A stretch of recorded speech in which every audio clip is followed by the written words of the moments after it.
Good morning all of you.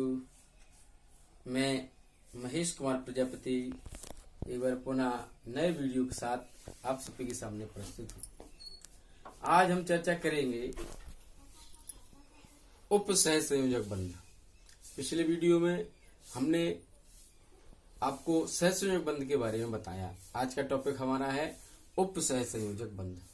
तो विद्यार्थियों, कुछ तत्व ऐसे होते हैं, कुछ परमाणु जिनका लोन पेयर इलेक्ट्रॉन यानी युग्मित इलेक्ट्रॉन का जोड़ा, आइए पिछले वीडियो में आपने देखा सहसंयोग में बंदी इलेक्ट्रॉन भाग लेता है अयुग्मित इलेक्ट्रॉन, लेकिन उप सहसंयोग बंध ऐसा है जिसमें युग्मित इलेक्ट्रॉन का जोड़ा भाग लेता है। एक परमाणु वो होता है जो इलेक्ट्रॉन युग्म को दूसरे परमाणु को दान करता है और दूसरा वो होता है जो इसको ग्रहण करता है। इस तीर को एक तीर की सहायता से प्रदर्शित करते हैं। तीर की दिशा दाता से ग्राही की ओर होती है। एक्चुअली आयनिक बंध और सहसंयोग बंध के बीच का होता है उप सहसंयोग बंध। इसमें दोनों के कैरेक्टर होते हैं, सहसंयोग बंध के भी और उप सहसंयोग बंध के, और सहसंयोग बंध के और आयनिक बंध के, परंतु सहसंयोग बंध की अधिकता होती है। तो आइए कैसे देखते हैं। जब कोई परमाणु युग्मित इलेक्ट्रॉन द्वारा बंध बनाता है तो वह उप सहसंयोग बंध कहलाता है। जो परमाणु इलेक्ट्रॉन युग्म दान करता है वह दाता परमाणु जो ग्रहण करता है ग्राही परमाणु। इस तंत्र को तीर से प्रदर्शित करते। तो प्रायः यह बंध नाइट्रोजन एक इलेक्ट्रॉन जोड़ा का होता है, ऑक्सीजन दो इलेक्ट्रॉन जोड़ा का होता है, इन तत्वों में ही पाया जाता है। इसके अतिरिक्त उप सहसंयोजक यौगिक जो होते हैं उनमें सभी में यह उप सहसंयोग बंध पाया जाता है। उनके लिए अगले चैप्टर में हम आगे वीडियो में चर्चा करेंगे। वेरी मोस्ट टॉपिक है। इसी उप सहसंयोग बंध के आधार पर उप सहसंयोग यौगिक होती है। बर्नर सिद्धांत होता है जिनका। देखिए पहला उदाहरण है हमारा NH4+। इसको अमोनियम मूलक कहते हैं। ये क्षारीय मूलक है, जीरो ग्रुप का, बहुत अच्छा है। इसमें एक नाइट्रोजन परमाणु 4 हाइड्रोजन परमाणु जुड़ा हुआ है, परंतु एक इलेक्ट्रॉन का त्याग हुआ है।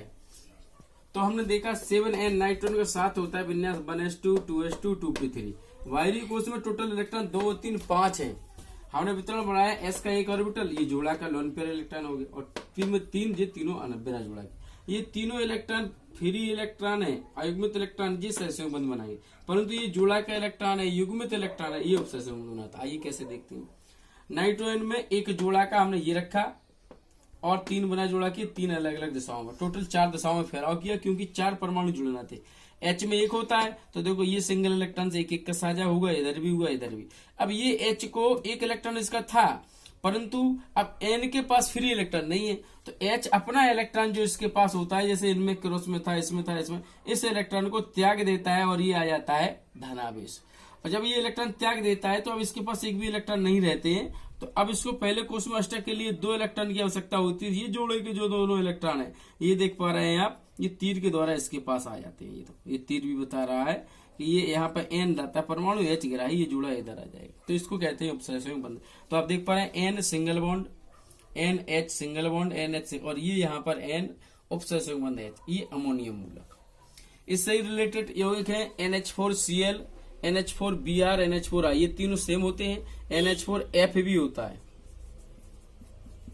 तो बहुत ही इजी है। NH4+ की संरचना हमने बनाई पूर्व की बात ही, आप देख पा रहे होंगे। ये N single bond H single bond H, और ये जोड़ा वाला उप सहसंयोग बंध जो यहां बनी हुई है सेम टू सेम है। 3 इलेक्ट्रॉनों का साझा हुआ 3 दिशाओं में, एक उप सहसंयोग बंध।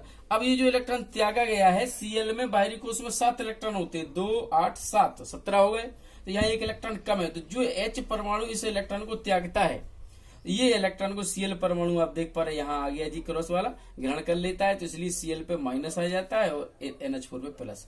मित्रों NH4Cl, NH4Br, ये चारों संरचनाएं ऐसी संरचनाएं, इनमें तीनों प्रकार के बंध पाए जाते हैं। वेरी मोस्ट आयनिक बंध आप देखें धनायन और ऋणायन।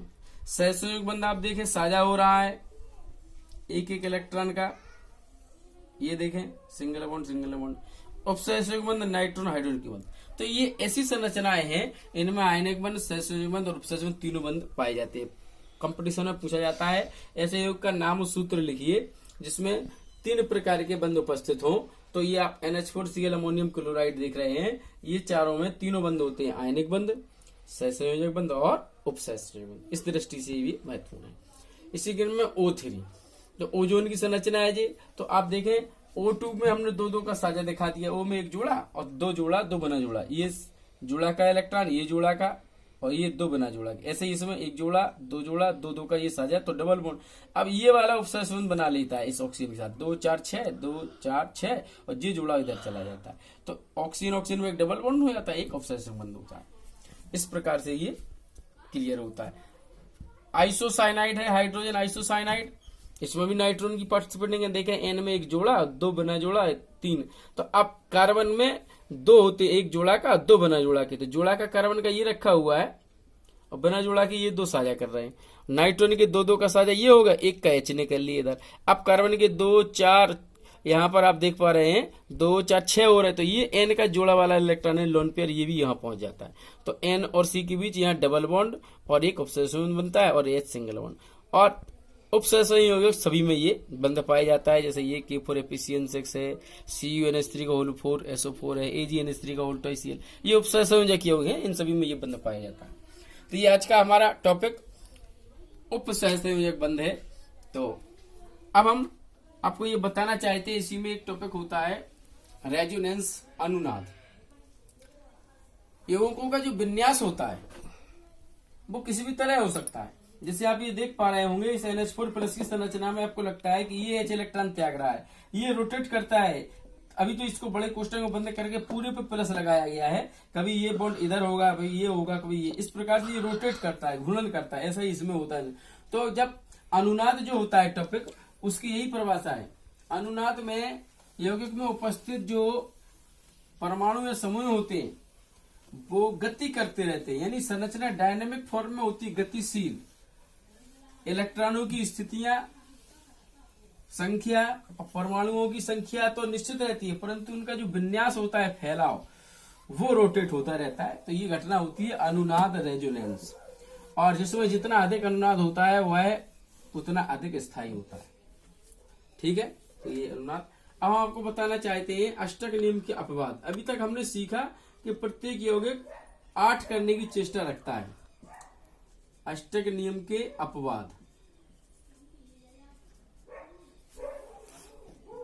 देखें कुछ तत्व हैं जैसे फास्फोरस, सल्फर, क्लोरीन और डी ब्लॉक के तत्व, Cr, Mn, Fe, ये अष्टक का प्रसार कर लेते हैं। इनमें 8 से ज्यादा की व्यवस्था होती है, यानी ऐसे तत्व जिनमें 5 या 5 से अधिक अयुग्मित इलेक्ट्रॉन उपस्थित होते हैं वे अपने अष्टक का प्रसार कर लेते हैं। 5 5, 6 6 या 7 7 का जब साझा होता है तो क्रमशः 10, 12 और 14 इलेक्ट्रॉन हो जाते हैं, जो कि 8 से ज्यादा है। तो जिसको हम कहते हैं अष्टक नियम का प्रसार या अष्टक नियम का अपवाद। सिडविक ने इसकी व्याख्या की है कि यदि तत्व में 8 से अधिक इलेक्ट्रॉन है और साझा करने के लिए भी इलेक्ट्रॉन उपस्थित है सामने वाले तत्व के पास, तो तत्व अपने अष्टक का प्रसार कर लेता है, परंतु रिक्त कक्षक उपस्थित होना चाहिए। आइए देखते हैं। PCl5 ये हमारा टॉपिक है। यहां पर हमने फास्फोरस का बनाया 15P।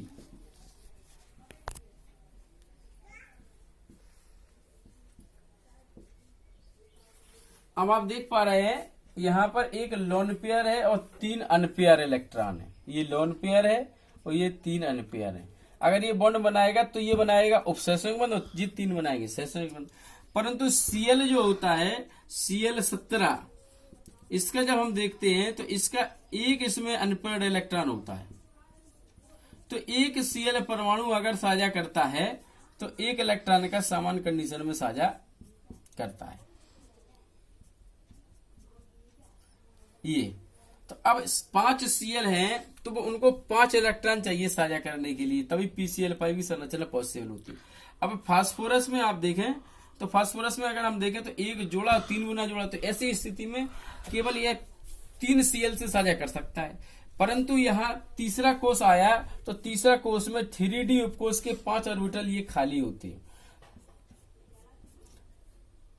ये खाली ऑर्बिटल क्या करते हैं, उत्तेजित प्रसार की अवस्था में ये इलेक्ट्रॉन यहाँ आ जाता है।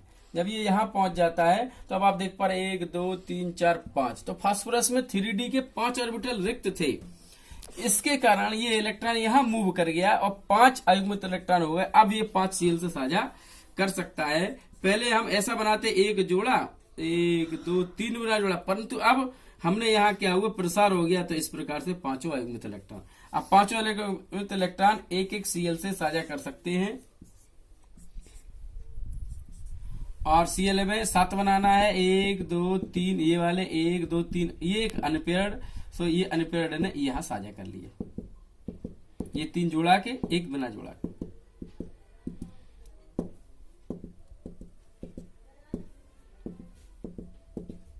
इस प्रकार आप देखें Cl में तो 8 ही हुए स्टक का पालन, 2 4 6 2 8, प्रत्येक Cl का स्टेबिलिटी मिल गई 8।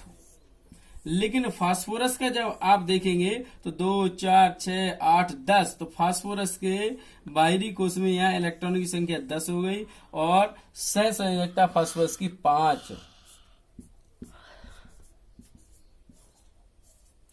इस प्रकार से आप देख रहे हैं ये PCl5 की संरचना बनती है।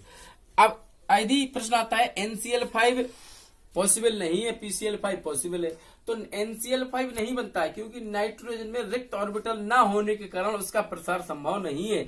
उसमें जैसे फास्फोरस में 3d है, परंतु उसमें 2s2 2p3 होता है, 2d is not possible, 2d होता ही नहीं है, इसलिए उसके 2s का इलेक्ट्रॉन इधर मूव नहीं कर सकता।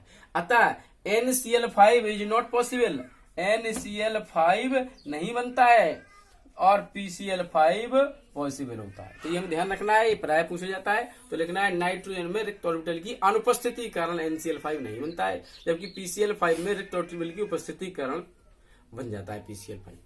ऐसे ही हमारा एक दूसरा आपको और समझाना चाहते हैं, वेरी मोस्ट है SF6। ऐसे ही सल्फर में जब ये बनता है तो आपको देखिए अभी यहीं पर हम सल्फर का करते हैं SF6, सल्फर का 16 होता है, 16 होता है। यहाँ P में 4 इलेक्ट्रॉन हो जाते हैं ऐसे।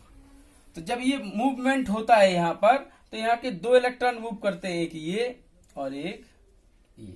नॉर्मल स्थिति में हम देखें तो आप देख पा रहे हैं सल्फर 2 जोड़ा और 2 बिना जोड़ा, परंतु ये एक्साइटेड स्टेट में आता है तो ये यहाँ पहुंच जाता है और ये यहाँ पहुंच जाता है। अब स्थिति में आप देख पा रहे हैं कि अगर सल्फर के दोनों फ्री हो जाते हैं तो 6 का साझा होता है, और यदि एक फ्री होता है तो 4 का साझा होता है।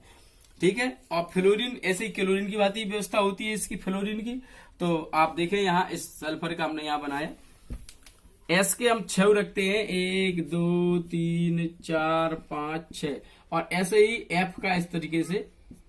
एफ और Cl की एक ही अरेंजमेंट होती है, हेलोजन है, एक ही परिवार है, उनके बाहरी कोश में 7 इलेक्ट्रॉन होते हैं, तो 3 जोड़ा के होते हैं, हमने ये रखे।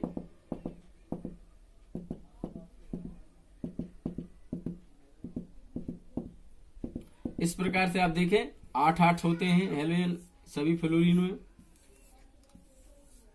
परंतु सल्फर का देखते हैं तो ये देखो आप SF6 में सल्फर की 12, आप देखो 2 4 6 8 10 12, तो सल्फर का जो अष्टक का प्रसार है वो प्रसार हो जाता है और फास्फोरस अपने अष्टक का फ्लोरीन अपने अष्टक का पालन करता है, 1 2 3 4 5 6। तो ये SF6 है।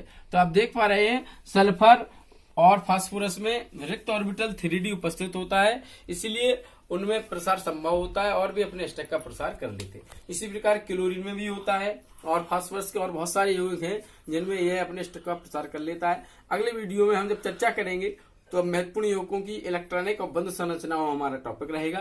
तो महत्वपूर्ण यौगिकों के ऐसे ही हम सूत्र बना करके आपको समझाएंगे। तब तक के लिए